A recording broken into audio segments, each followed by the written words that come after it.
primeira vez, sejam bem-vindos. Nós vamos convidar a Claudineia para fazer a página inicial dessa noite.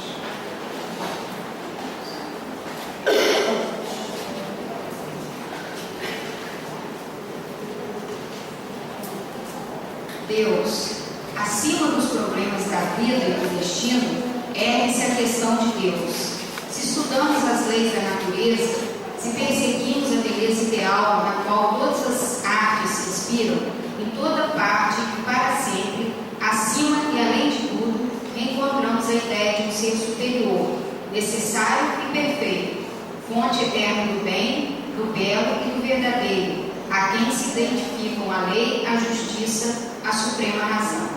O mundo físico e moral é governado por leis, e essas leis denotam uma inteligência profunda das coisas que regem. Elas não procedem de uma causa certa. O caos, o acaso, não saberiam produzir a ordem e a harmonia.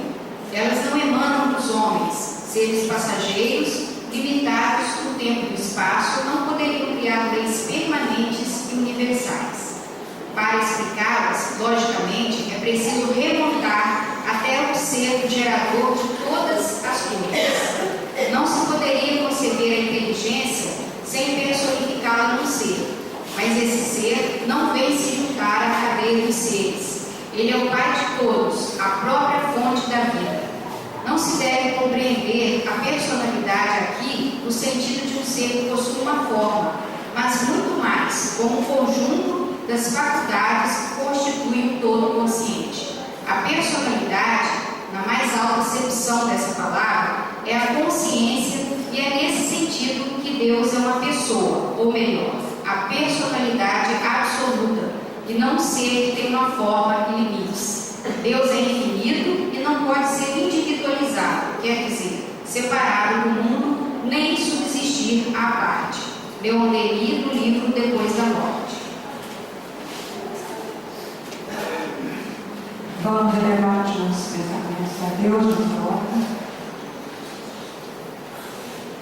Bondoso Deus, nosso Pai Criador, Criador de todas as coisas, de todos os seres, da nossa própria vida. Nesse instante, Senhor, que elevamos a Ti os nossos pensamentos, nós queremos agradecer a Deus, nosso Pai, a Jesus, nosso Mestre, aos Espíritos amigos que aqui estão conosco, assistindo-nos nesse momento, Senhor, para que consigamos trabalhar pelo bem em toda parte, para que possamos, Senhor, nos afinizar com os Teus ensinamentos e possamos buscar para nossas almas novos caminhos de elevação, de aprimoramento, de progresso espiritual.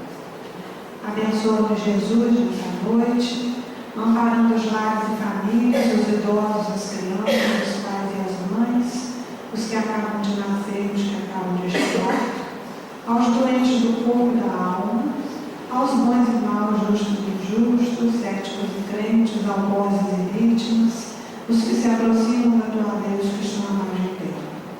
Que a tua paz, Senhor, possa reinar nesse ambiente, amparando e sustentando a todos que aqui vêm, Senhor, para ouvir os ensinamentos de Jesus, que vem fazer tão bem a nossa alma, as nossas mentes, ao nosso coração.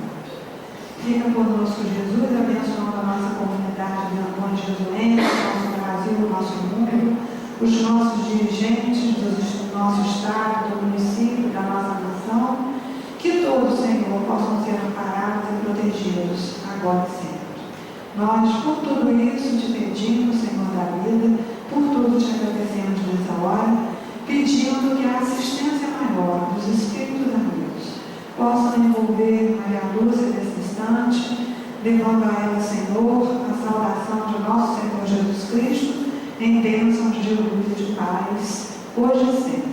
Que assim seja, graças a Deus, te damos nesta hora.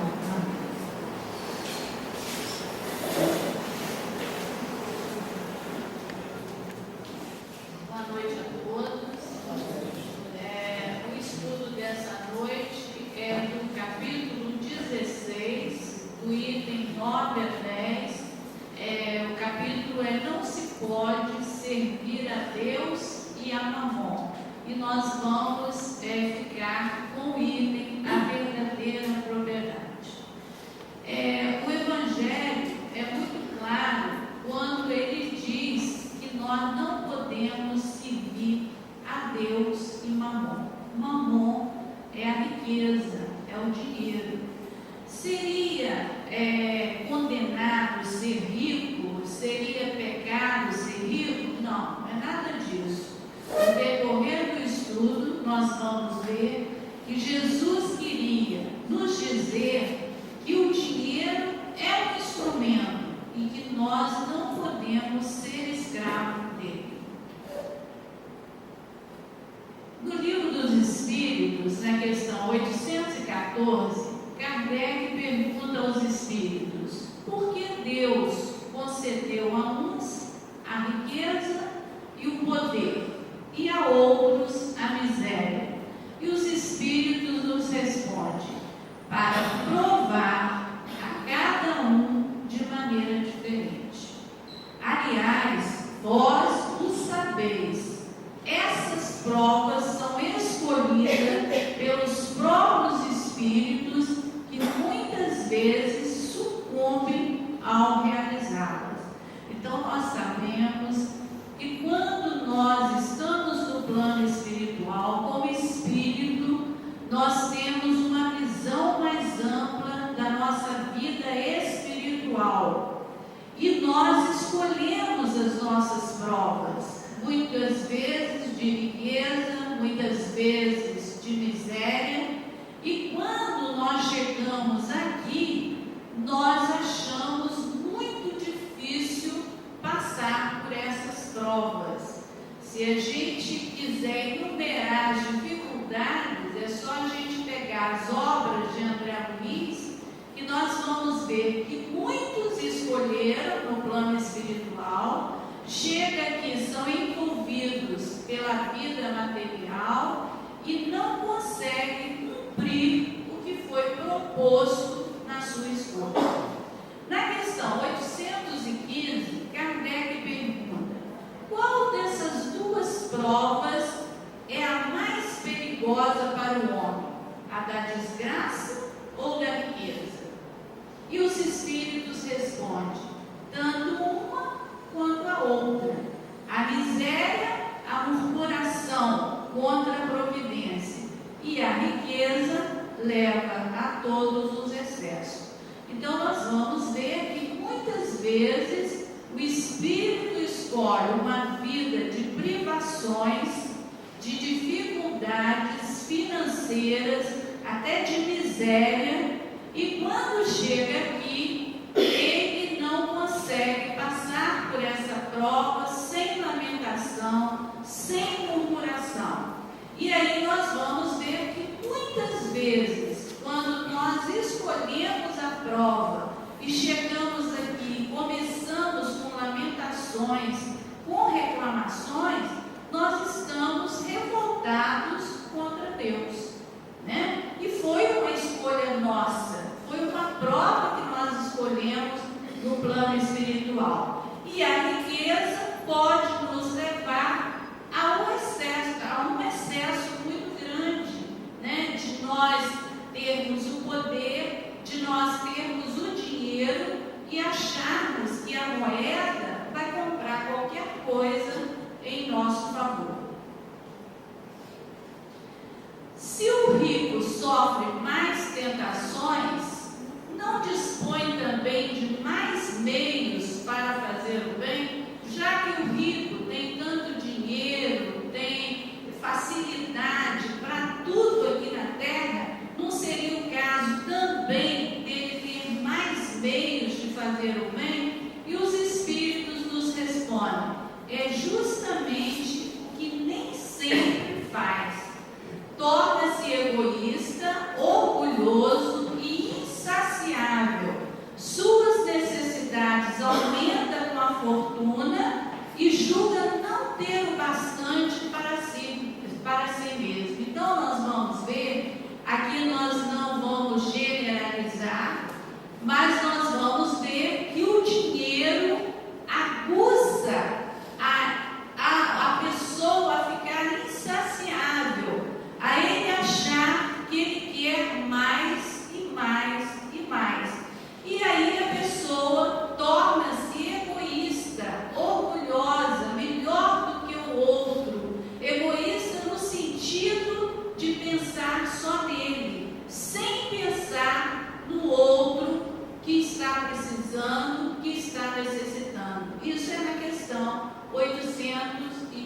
16. A posição elevada no mundo e a autoridade sobre os semelhantes são provas tão grandes e arriscadas quanto a miséria. Porque quanto mais o homem for rico e poderoso, mais obrigações tem a cumprir, maiores são os meios de que dispõe para fazer o bem e o mal. Deus experimenta o pobre pela resignação e o rico pelo uso que faz de seus bens e do seu poder. Então nós vamos ver que tanto o poder quanto o dinheiro são provas perigosas para cada um de nós humanos. Por quê? Porque o poderoso, ele acha que ele pode comprar tudo, que ele pode comprar o advogado, que ele pode comprar o guarda de trânsito, que ele pode comprar qualquer um em qualquer situação. E a riqueza também, por ele ter o dinheiro, ele detém o poder. Então nós vamos ver que é uma prova muito difícil para quem veio com essa posição aqui na Terra. E essa posição elevada no mundo significa aquele que detém uma autoridade, seja ela no executivo, seja ela no legislativo, seja numa grande empresa, porque um dos objetivos da riqueza aqui na Terra é dar oportunidade às pessoas de emprego, é ajudar aquelas pessoas que vieram com a prova mais difícil, que muitas vezes é a miséria. É aquela pessoa que não tem um plano de saúde e tem dificuldades de conseguir uma consulta, de conseguir um remédio. É aquela pessoa que não tem uma comida para fazer, para se alimentar. É uma pessoa que não tem dinheiro para comprar determinadas roupas. Então, aquele que tem mais, ele tem por obrigação de estar ajudando um pouco mais esses irmãos que estão passando por essas situações. A riqueza e o poder despertam todas as paixões que nos prendem à matéria e nos distanciam da perfeição espiritual. Foi por isso que Jesus disse: em verdade vos digo, é mais fácil um camelo passar pelo fundo de uma agulha do que um rico entrar no reino dos céus. Então aqui Jesus coloca uma frase mais em forma da gente analisar tudo isso. Não é que o rico não vai entrar no fundo de uma agulha, mas ele quis dizer aqui o apego. A posse não é proibida, não é pecado, não é errado. As pessoas podem ser ricas, podem deter o dinheiro, mas elas têm que saber que o dinheiro é um instrumento que ele vai usufruir dele sem o devido apego, de maneira que ele não seja escravo da moeda, né? Porque muitas vezes, por muito dinheiro, a pessoa pode tornar escravo daquela moeda, avarento, sem querer ajudar ninguém, pensando somente nele. E nós vamos ver que a verdadeira propriedade não é o dinheiro. Kardec pergunta na questão 806: a desigualdade das condições sociais é uma lei da natureza? E os espíritos respondem: não, ela é obra do homem e não de Deus. Nós sabemos também que se nós pegarmos todo o dinheiro que existe na humanidade e dividir igualmente, nós sabemos que cada qual vai usar de uma forma diferente, né?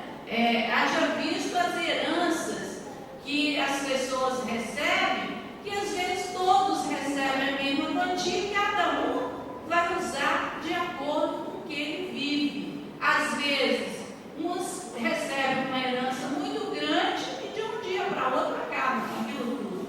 Então, não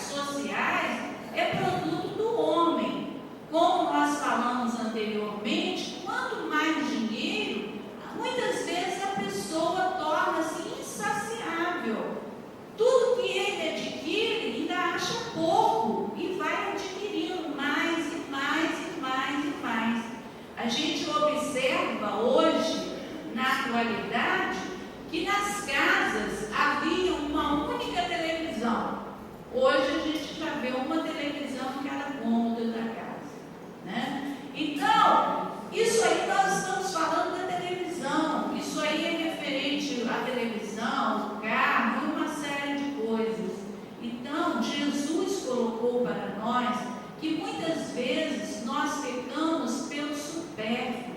Às vezes o que está sobrando na nossa casa está faltando na casa do vizinho, está faltando na casa de um irmão nosso.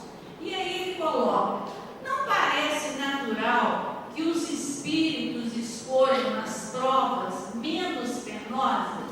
Quer dizer, nós estamos no plano espiritual, lá nós temos uma visão enquanto espíritos. Então nós, chegando lá, nós estudamos, nós escolhemos provas e chegamos aqui na Terra.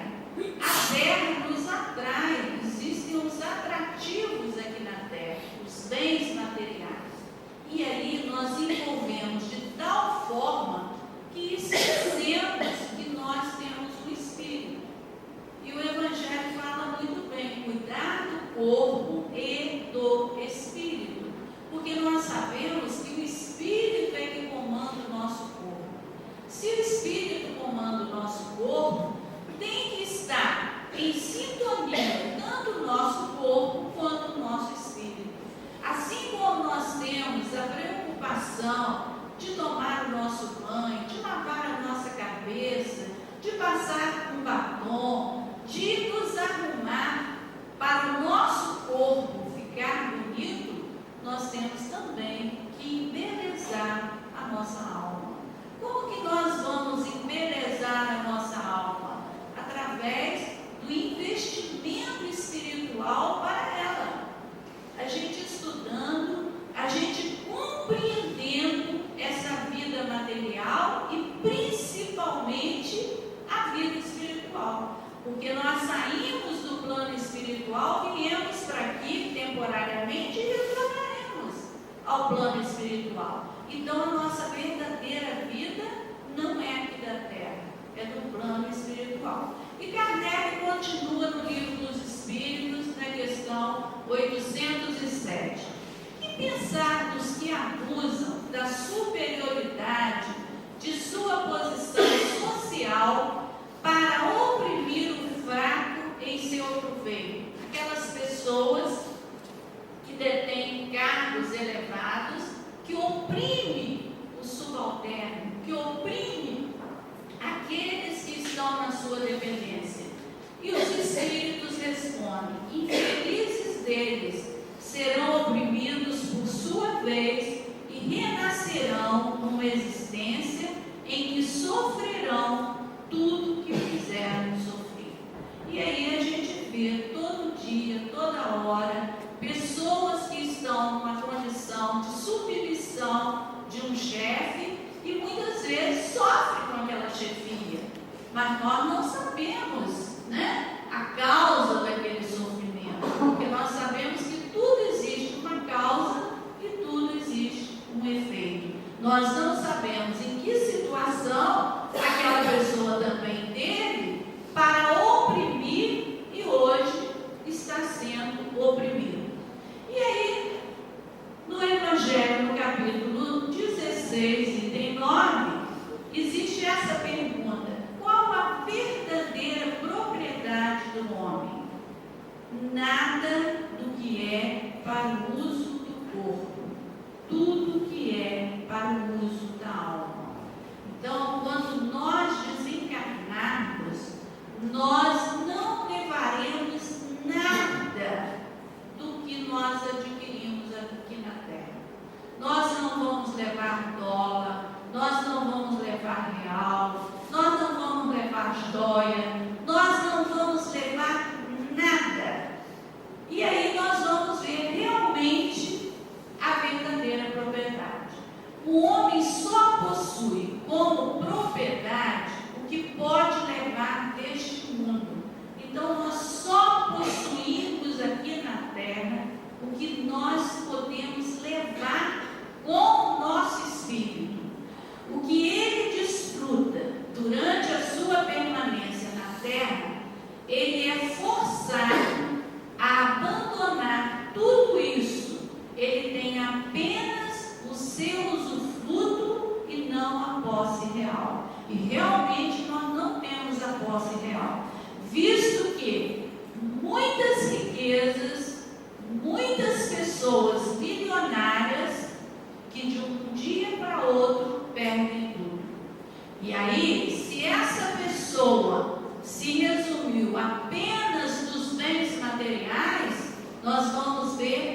seu desespero.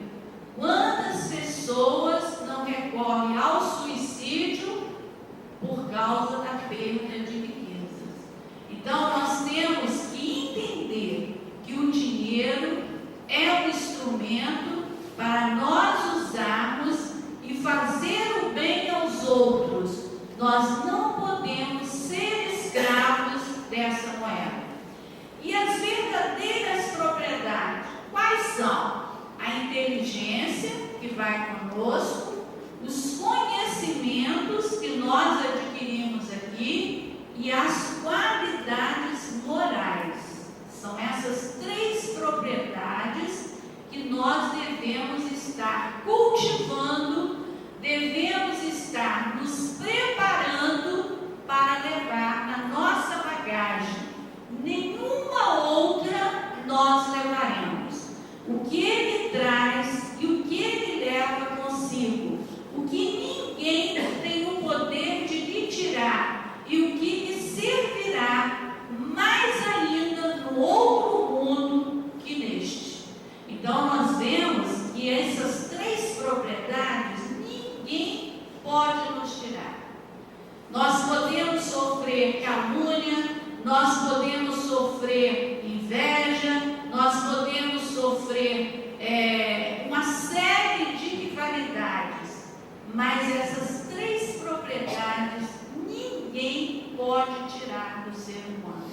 E são essas três propriedades que nós levaremos quando sairmos aqui da terra, né? Então, se eu sei o que eu vou levar após o meu desencarne, eu tenho que investir nessas três propriedades, que é a minha inteligência, que são os meus conhecimentos e que são as minhas qualidades morais. Unicamente do homem depende estar mais rico ao partir daqui do que ao chegar na terra, porque do que ele houver adquirido em bem, resultará a sua posição futura. Então, vamos analisar inteligentemente. Se eu não levo nada de bens materiais, se eu tenho condição, oportunidade de desenvolver a minha inteligência, os meus conhecimentos e desenvolver as minhas qualidades morais, então eu tenho que investir nisso. É essa riqueza que nós vamos levar dentro do nosso caixão. O nosso corpo vai ficar lá no cemitério e o nosso espírito vai aproveitar todas essas propriedades, né? E ele coloca aqui, quando um homem vai para um país distante, ele arruma a sua bagagem com objetos que tenham uso naquele país e não com aqueles que lá lhe seriam inúteis. Proceder da mesma forma em relação à vida futura, fazer provisões de tudo que nela poderá nos servir. Quando a gente vai viajar, tem muita gente que leva uma bagagem enorme, né? Então, com o tempo, a gente vai até aprendendo. Às vezes leva uma mala enorme e só usa assim 2, 3 mudas de roupa, né? Então, o que nós vamos levar na nossa bagagem? O que nós estamos arrumando nessa bagagem para nós levarmos conosco, né? É uma viagem. Nós estamos aqui temporariamente e daqui nós partiremos para essa viagem, para o país que é o plano espiritual. E nessa bagagem eu devo sair com ela mais rica do que quando eu aqui cheguei, né? Eu cheguei aqui, passei uma temporada aqui no planeta Terra. Podemos viver 60, 70, agora aumentou, né? Os anos de vida aqui na Terra. Então, o período que nós estivermos aqui, nós temos que ir preparando a nossa bagagem, para que nós, quando chegarmos no plano espiritual, nós não sintamos tantos remorsos, tantos arrependimentos, como tantos e tantos irmãos nossos que partem daqui para lá e chegam no plano espiritual em profundo sofrimento. E aí nós vamos ver no livro Céu e Inferno, aonde tem espíritos sofredores, espíritos medianos e espíritos felizes. Tem um caso eu vou falar rapidamente, porque se a gente deter muito não vai dar tempo de terminar a palestra. Tem o caso de Augusto Michel, que era um boêmio, que ele viveu somente a vida material, as farras, as festas, nada disso é proibido, gente, mas ele só vivia para isto, para a vida material, e ele chega no plano espiritual em situação muito difícil, aconselhando até os que estão aqui na terra para não fazer o que ele fazia. Os espíritos medianos, nós pegamos o exemplo do senhor Zé Bré. A neta dele queria saber notícia do avô, e ele foi um homem honesto para os homens, não para Deus. Era um homem que pagava suas dívidas em dia, era um homem que era bom para a família, mas não era um homem de bem, de acordo com o Evangelho, né? Então, a neta dele leva um susto quando ele tenta colocar para ela o que ele estava sentindo no plano espiritual. E ele faz essa distinção, que ele era um homem bom diante dos homens, mas diante de Deus não. E espíritos felizes, nós temos o exemplo da Condessa Paula, que era uma mulher riquíssima, bonita, mas era uma pessoa de bem. Era uma pessoa que procurava fazer o bem às pessoas, era indulgente, era amorosa, amava os seus semelhantes e procurava fazer todo o bem possível para ela. Então, que nós possamos mirar nesses espíritos que já chegaram no plano espiritual e que conseguiram vencer tudo isso na vida material aqui da Terra.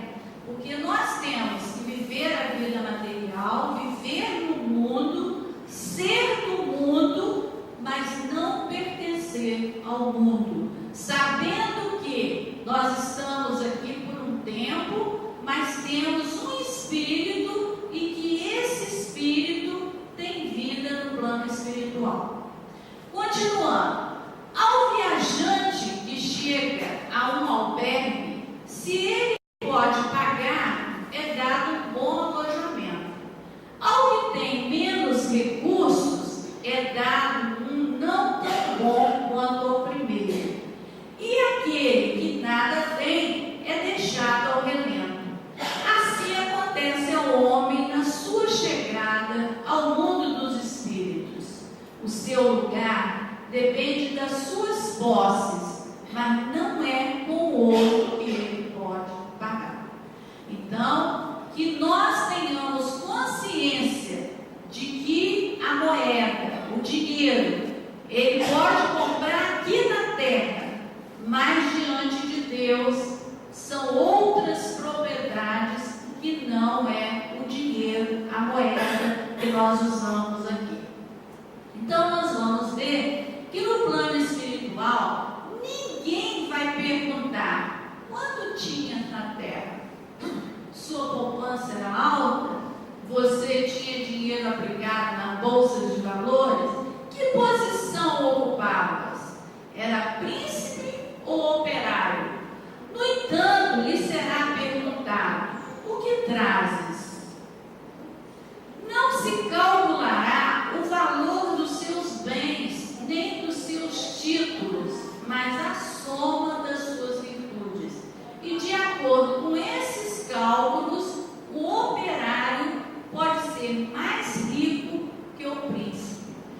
Então, nós vamos ver aqui o caso do rico e de Lázaro, né? Que o rico queria pedir socorro a Lázaro, porque Lázaro passou grandes dificuldades aqui na terra, mas ele chegou no plano espiritual, ele tinha uma posição melhor do que a do rico. E a história também da princesa de França, da rainha de França, que ela tinha uma posição inferior àquela que a servia diariamente aqui na terra. Então, quando nós chegarmos no plano espiritual, ninguém vai nos perguntar se tinha casa bonita, se tinha carro importado, se tinha muito dinheiro. Nós vamos ser submetidos àquelas 3 propriedades que nós falamos: inteligência, conhecimentos e qualidades morais. Inutilmente, o homem alegará que antes de deixar a terra, pagou em ouro a sua entrada, pois ouvirá como resposta que ali os lugares não são comprados, mas ganhos com o bem que se fez. E com a moeda terrestre, ele poderia comprar terras, casas, palácios, mas ali tudo se paga com as qualidades do coração. Então, nós vamos ver que nós não vamos conseguir comprar o que nós desejamos no plano espiritual, como nós conseguimos comprar aqui na terra. És rico dessas qualidades? Seja bem-vindo e vai para o primeiro lugar, onde todas as felicidades te esperam. És pobre? Vai para o último, onde serás tratado de acordo com as suas posses. Então, aquela pessoa que faz muita questão dos títulos aqui na terra, da posição social, do dinheiro, do poder, ela já recebeu tudo o que ela tinha que receber aqui na terra. No plano espiritual, são outros valores e não esses. Então, a gente observa como nós somos iludidos aqui na vida material. Quando nós achamos que estar aqui na vida é ter uma posição muito boa social, é ter muito dinheiro, é ter um carro do último modelo, é ter a casa muito bem mobiliada. E nada disso, isso é só ilusão. E Deus colocou justamente tudo isso para ver até que ponto nós temos condição de ver todos esses atrativos e escolher o que é realmente propriedade para o nosso espírito. Os bens da terra pertencem a Deus, que os distribui de acordo com a sua vontade. O homem apenas usufrui deles, é seu administrador mais ou menos íntegro e inteligente. Uma prova de que eles pertencem muito pouco ao homem é que Deus frequentemente anula todas as suas previsões, fazendo com que a riqueza escape daquele que se acredita com os melhores títulos para possuí-lo. E nós não vemos isso todos os dias, todas as horas. Às vezes a pessoa detém uma riqueza muito grande e ele acha que aquela riqueza é a posse real da vida dele e de repente acaba. De repente ele perde. Quantas famílias que detinham riquezas enormes deixaram para seus herdeiros e imediatamente ficaram puros, sem nada. Então nós temos que nos conscientizarmos de que essa moeda, que é o dinheiro, nós temos que usá-la com inteligência. Deus em momento nenhum condena quem tem dinheiro, principalmente aquele dinheiro que foi ganho honestamente, sem prejudicar as pessoas. Mas ele pode usar de um momento para o outro aquele dinheiro que foi mal adquirido, aquele dinheiro que foi ganho em detrimento ao prejuízo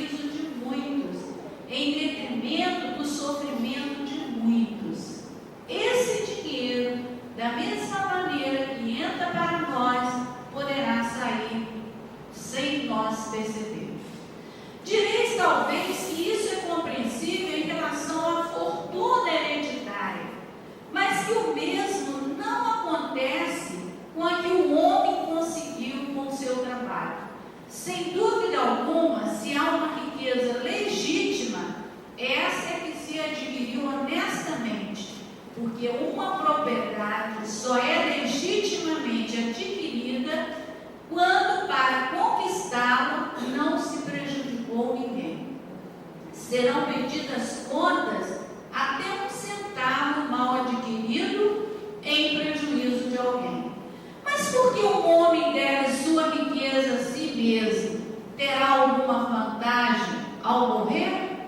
Então nós vemos que aquela riqueza que é adquirida com trabalho, com sacrifício, é uma riqueza que foi adquirida através de muito trabalho e de muito sacrifício.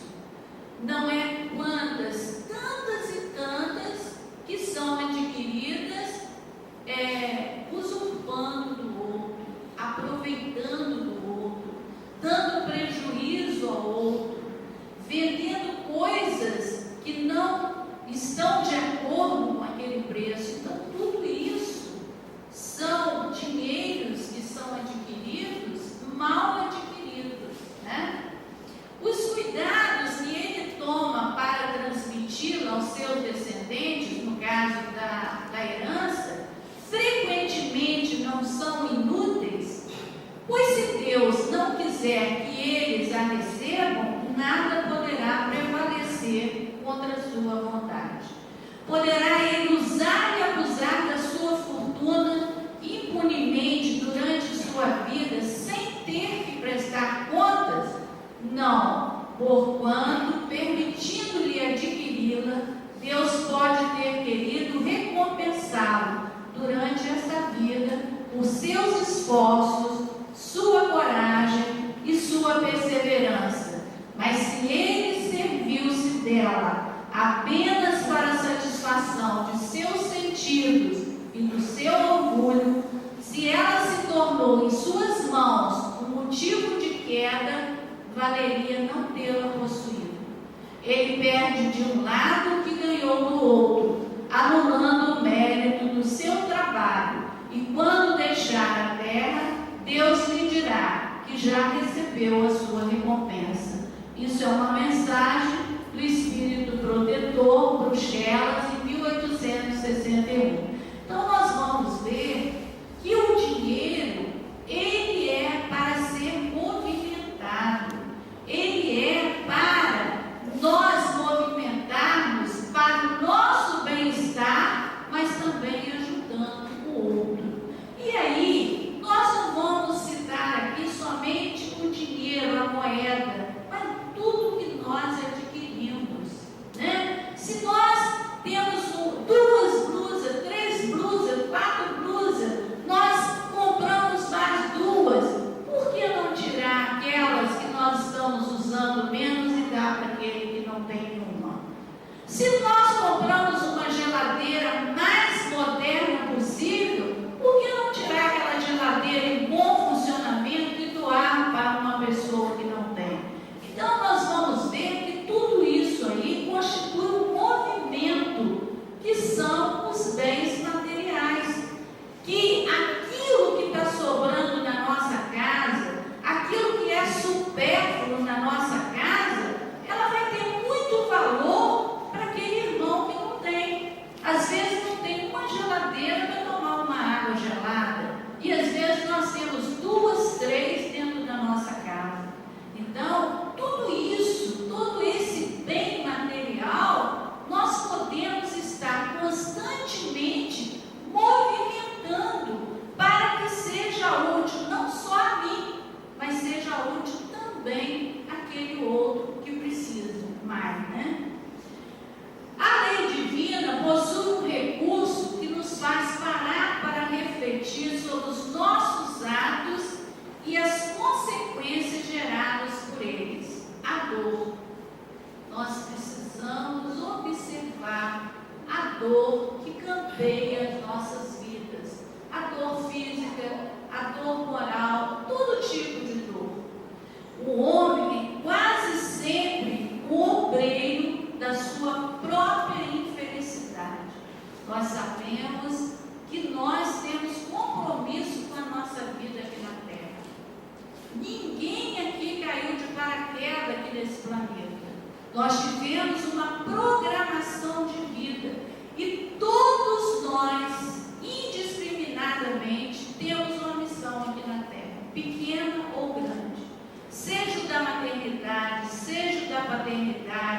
seja da medicina, seja do advogado, seja do professor, todos nós podemos ser úteis aos nossos semelhantes, com palavras de estímulos, com pensamentos, com obras.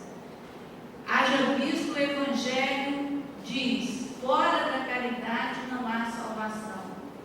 E a caridade envolve a benevolência para com todos, a indulgência para com as imperfeições alheias e o perdão das ofensas.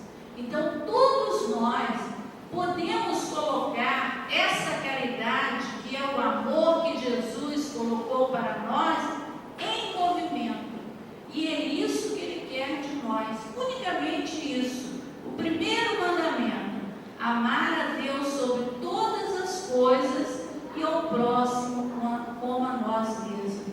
E nós, voltando a essa frase de trás para frente, nós sabemos que nós temos que nos amar. Nós temos que cultivar a nossa autoestima para que nós possamos amar o nosso semelhante. Se nós temos dificuldade de nos amar, dificilmente nós vamos amar o nosso companheiro, né? Se nós amarmos o nosso companheiro, automaticamente nós vamos amar a Deus. Praticando a lei de Deus, a muitos males se forrará e proporcionará a si mesmo uma felicidade tão grande quanto comporte a sua existência grosseira. Mas para alcançar essa felicidade, devemos deixar os vícios terrenos e realizar a busca do ser que se faz na caminhada difícil. Não é impossível, no entanto, dependerá da vontade e da consciência, de que só neste mundo caminho é que conseguiremos purificar os nossos sentimentos, aprendendo com a vida na busca efetiva pelo crescimento, praticando o apoio e a cooperação deixados para trás, buscando o melhor servir, encontrando assim o retorno para a lei de Deus, da qual nos afastamos. Então, o que Jesus colocou para nós é esse primeiro mandamento que nós falamos. Só esse. E como que nós vamos amar o nosso semelhante?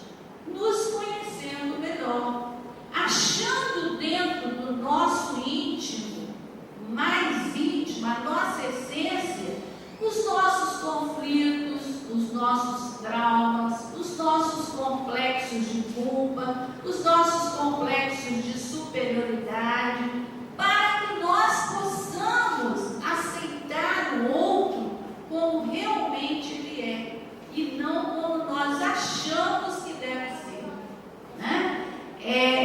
O amar o diferente e não o igual. Amar o igual a nós é facílimo, mas nós temos que amar aquele que é diferente, aquele que traz consigo, às vezes, a alma ferida, às vezes traz um sofrimento oculto que muitas vezes nem os familiares não sabem, e nós temos que amar. São esses irmãos que mais necessitam. E Jesus já falava: não são os sãos que precisam de remédio, são os enfermos. Quem são os enfermos? Somos todos nós, aqui da terra. Somente com essas mudanças encontraremos o verdadeiro sentido da vida, que está no amor, exemplificando por Jesus o nosso modelo e os diversos discípulos da lei de amor. Somente assim poderemos praticar a fraternidade e a caridade cristãs, trilhando o caminho para a perfeição, que proporcionará a felicidade inalterável. É essa felicidade inalterável que nós buscamos. Todos nós queremos ser felizes, todos nós queremos ter paz.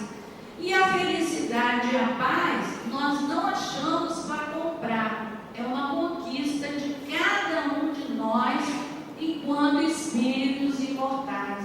É nós estarmos buscando esse crescimento maior que Jesus colocou para nós sermos felizes. Nós podemos ser felizes aqui na terra. Nós só sofremos ainda porque nós ainda somos rebeldes quanto aos sentimentos mais puros, né? Muitas vezes nós carregamos em nossa mente verdadeiros lixos mentais, e isso nos faz mal, porque o pensamento é energia, é força que está sempre contaminando o nosso corpo físico. E aí nós vamos ver no Evangelho onde Lázaro diz: o amor resume inteiramente a doutrina de Jesus, porque é o sentimento por excelência, e os sentimentos são os instintos elevados à altura do progresso alcançado. Na sua origem, o homem só tem instintos, mais avançado e corrompido só tem sensações, mais instruído e purificado tem sentimentos, e o ponto delicado do sentimento é o amor. Muita gente acha que nós estamos no instinto, está errado. O instinto é o ponto de partida do ser. Nós estamos entre sensações e sentimentos. Por todo o tempo que Jesus passou aqui na terra, já éramos para nós estarmos realmente no sentimento, mas as sensações ainda aguçam os nossos sentidos materiais. Muitas coisas nós nos absorvemos nas sensações e esquecemos do verdadeiro sentimento, que é o amor. Assim, com base na doutrina espírita, destacamos 3 necessidades naturais do ser humano: a necessidade de viver, que todos nós temos, de amar e de ser amado, e a necessidade de sair da inferioridade e tornar-se feliz. Porém, com a criação dos vícios, outras necessidades fictícias se implantaram no componente afetivo, nos mobilizando somente pelas sensações, segundo o benfeitor espiritual Lázaro. Então, nós vamos ver que nós temos necessidade de viver, de amar e de ser amado, mas também temos necessidade de sair dessa inferioridade e nos tornarmos felizes. Mas nós só tornaremos felizes quando nós estivermos cultivando e desenvolvendo as virtudes que nós devemos desenvolver, né? Diz uma antiga lenda budista que um rei andava pelos campos com um príncipe herdeiro.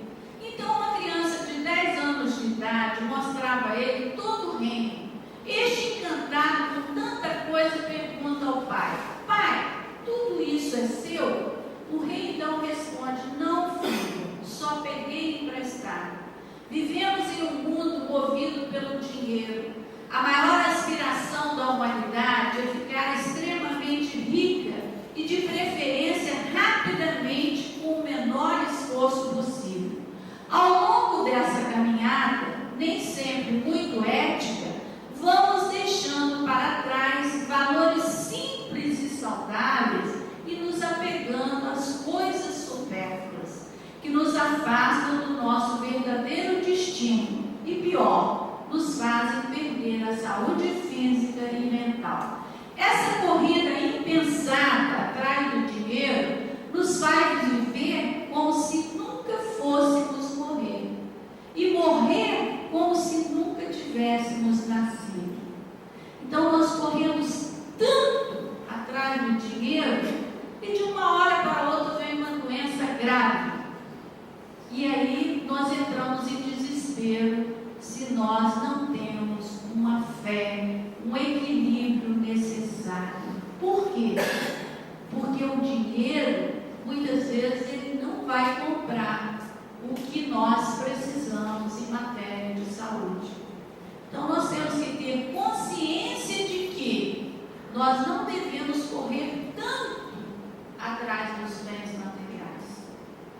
porque os bens materiais ficarão aqui. Nós não levaremos nada do que nós corremos tanto. Às vezes corremos tanto que não tem horário para almoçar, para jantar, para conversar com o familiar, só pensando no dinheiro, no ter. E esquecemos de ser amorosos, esquecemos de conhecer melhor o irmão, o sobrinho, o primo, não visitamos ninguém.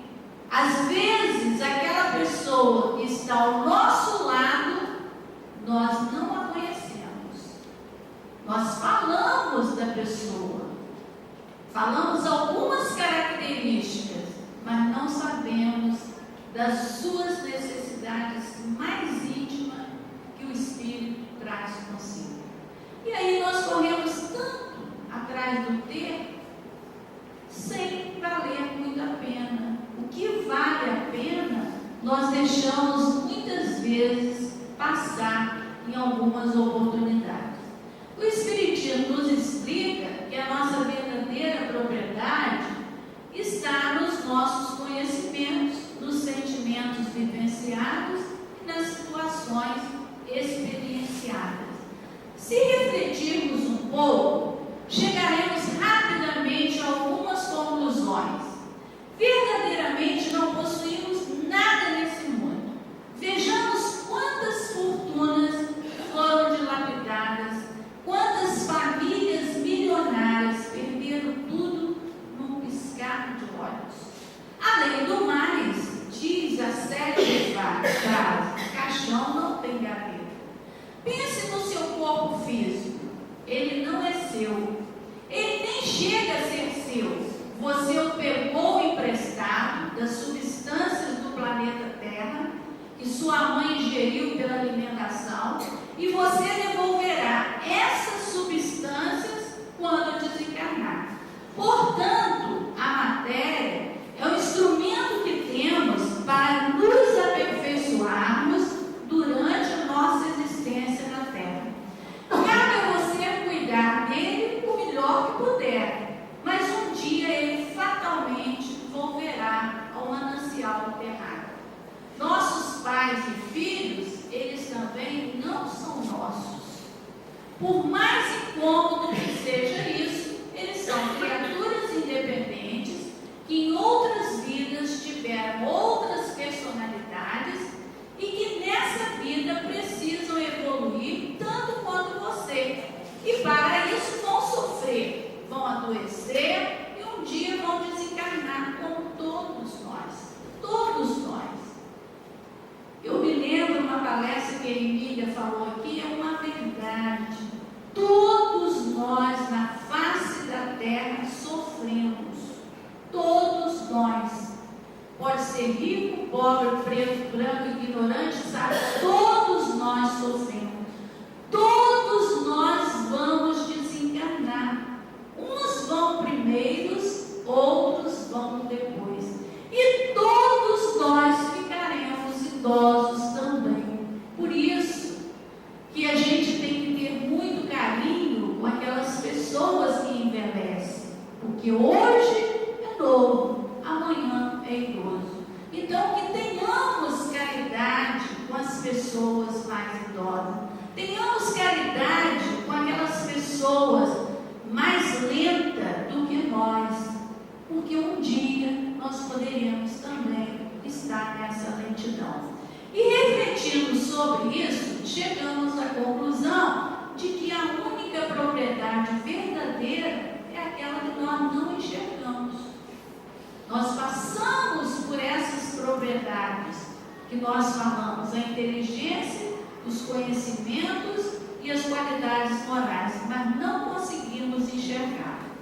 Tudo que for palpável não pode ser uma propriedade eterna. Estamos simplesmente utilizando-a temporariamente.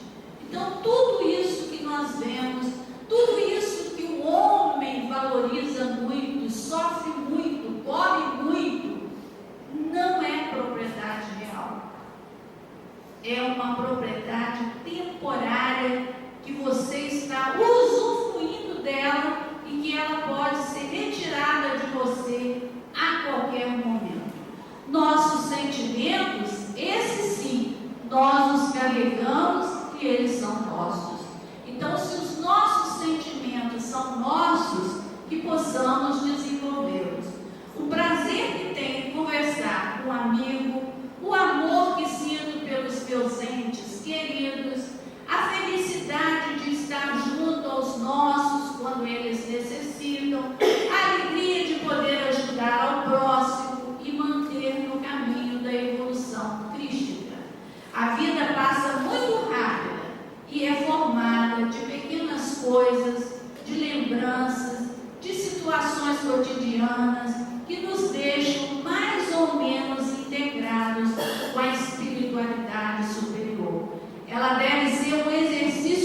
12, dos cargos de pessoas que nos escravizam, desapegar-se do próprio sofrimento e assumir aquilo que temos de melhor, deve ser a nossa orientação.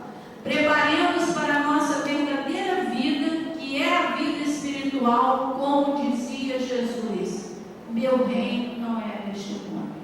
Então, que tenhamos conhecimento para que nós possamos compreender essa realidade, que tudo isso que nós usamos, que nós aproveitamos de bens materiais aqui na terra, esses ficarão aqui.